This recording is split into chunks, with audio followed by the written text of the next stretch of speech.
Here's how to whiten teeth in Photoshop. Press the letter Z for zoom, make sure scrubby zoom is turned on the top, click and zoom in to the teeth you want to clean up. I'm going to do this guy right here. Press the letter Q for quick mask. You'll see this icon turns dark gray and your layer should be overlaid with red. Now press the letter B for brush and size down your brush to a little bit smaller than the average tooth that you'll be whitening.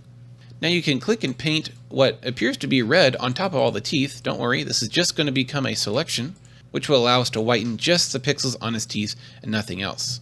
And there we go. Once we're done painting our selection, press the letter Q to get out of quick mask mode. And now we need to invert the selection because technically right now, what's selected is everything but his teeth. So go up to select and click inverse.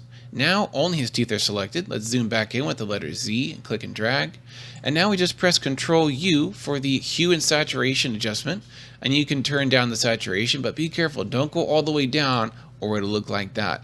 I found that -20 to -30 looks pretty natural, just takes away some of that yellow hue, and if you want to actually brighten it, you can add just a few numbers in the lightness. So if we click preview, we can see before and after.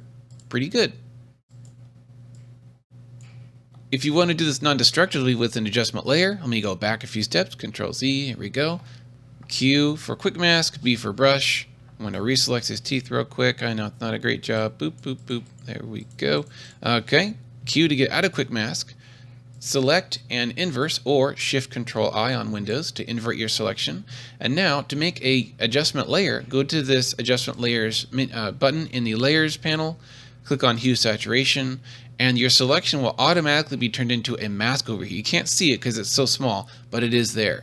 And now we can adjust the saturation just the same as we did earlier, add a little bit of whiteness.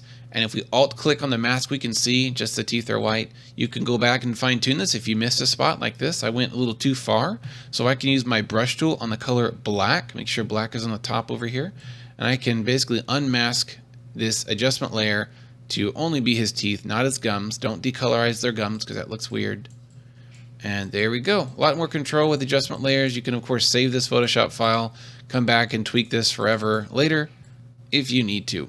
Thanks for watching. If you have any questions, ask in the comments down below. Be sure to check out my other Photoshop videos on my channel. Have a great week and please subscribe.